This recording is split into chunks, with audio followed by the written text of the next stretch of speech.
My name is Ian Rogers. I am a junior academic at the University of Queensland. I play in a band called No Anchor. I do experimental music under the name Ambrose Chapel, and I work at The Edge as a sort of an arts programming capacity. Cool. And why did they ask you to curate the Music as Culture panel? I think I asked them. Oh, did you? Yeah. And why did you feel? Because the focus of my academic work and my life to an extent is based around independent musicians and hobbyists. As I said on the panel, I have no problem really at all with commercialised music. It just doesn't have a lot to do with my life, and I really wanted that to be reflected on Unconvention, especially when we are not explicitly an industry conference. So I thought it was a good opportunity, and I just like the idea of people getting together and talking about music away from that business side of thing. I thought it would be interesting, and it was relatively interesting, I thought. And why did you pick the panellists? Can you talk us through the panellists? Yeah, sure. They were just all the people I thought would be good, and they were.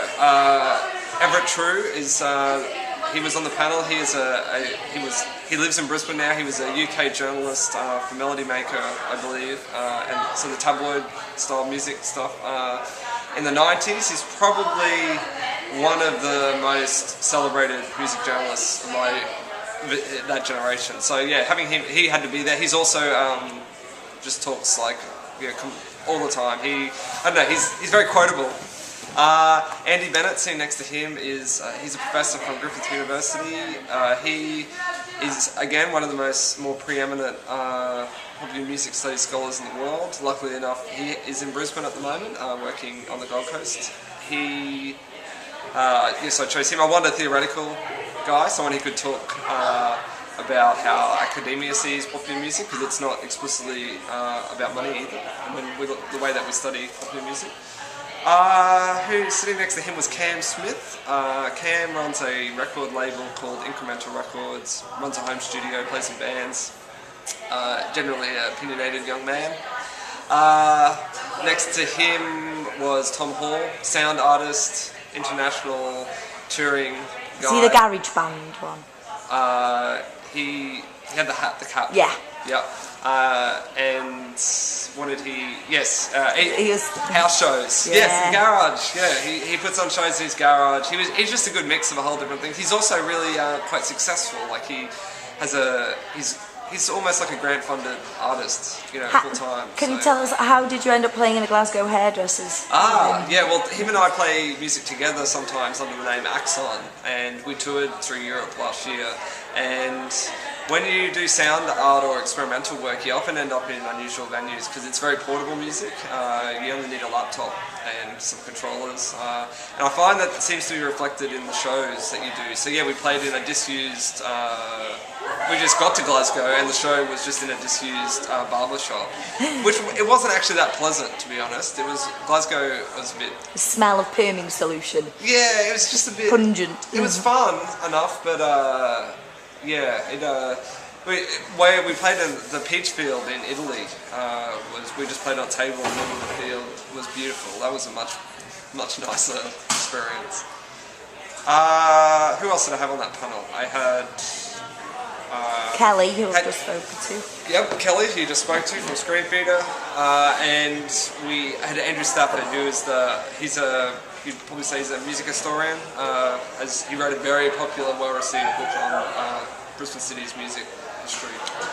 Cool. And what were the highlights for you out of the discussion? What points were of interest, or what did you learn? Did you learn anything? I mean, I like some of the details were nice. Like, I mean, Andrew Stafford's story about how he got his haircut in the Chelsea Hotel was a nice anecdote.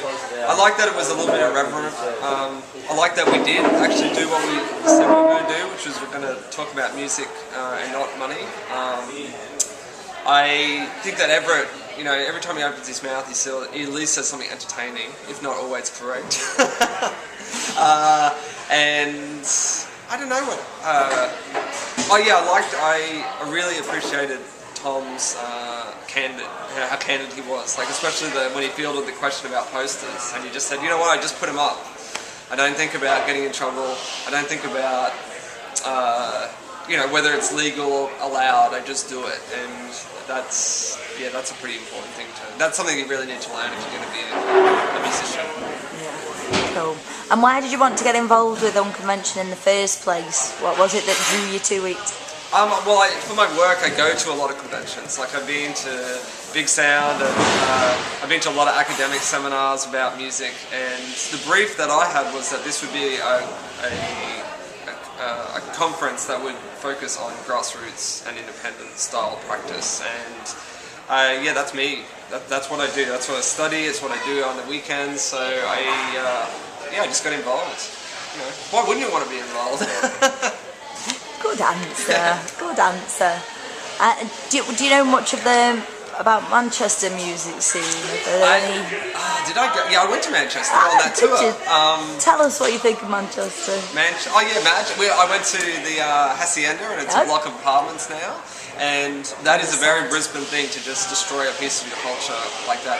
That I immediately saw that and went, if the Hacienda was in Brisbane, it would be a block of flats as well, because we're not, for all our talk and rhetoric about celebrating our own music, we're not particularly good at documenting it or preserving important aspects of it, I think. Manchester, I liked a lot. We had a good show there.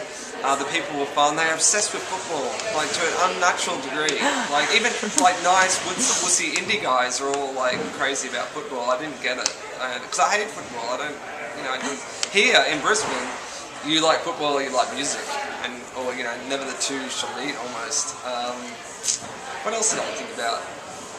I slept on a couch as well in Manchester. I remember that, and it was too short for Tom, and he had a sore back the whole time we were there.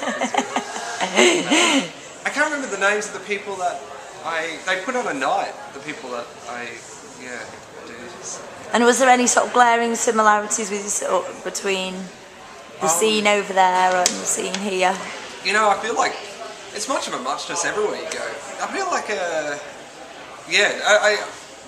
it seems similar. Like, everywhere to me seems a little bit. I mean, everything's got an accent in a way. It's all got its own like little details, interesting aspects to it. The cultural difference wasn't great.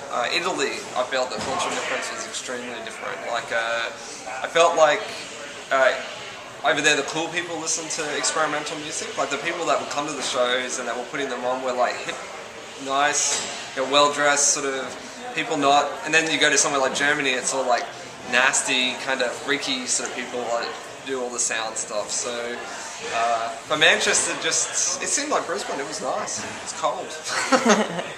And what else has been the highlight of Unconvention for you? I really liked the performance last night by Hans was particularly impressive. I'm not even really that into pop music, but that was magical at different points. I also liked the performance by a guy called Grids Units Planes yesterday. I have to say that I booked him, I thought that was good. I really like that the mix of people has been interesting. I feel like everyone has come to the event not really looking to like kind of out. I don't know. It seems very collaborative. I've met all sorts of interesting people and gone to the pub with them. So. And do you feel inspired to move any projects or collaborations forward? Is there any actions you'll be taking from Unconvention? Yeah, well, I mean, not really, but I'm a super motivated kind of guy anyway. I mean, to me, it was more of a reflection of what I already do and an acknowledgement of what I do, more so than maybe a learning experience. But also, I'm the organiser, and I'm 33, and I've been doing what I do a long time. So I certainly did learn things, but it was just nice to to see people getting together and talking about this stuff. And will he be putting on Unconvention next year? I hope so. Yeah, my role in this was very understated. I just put together my panel and I booked one of the bands and I helped out where I could, but mainly David and Andrew were the guys who made this happen, and I congratulate them. Cool. Well, thank you very much. No worries.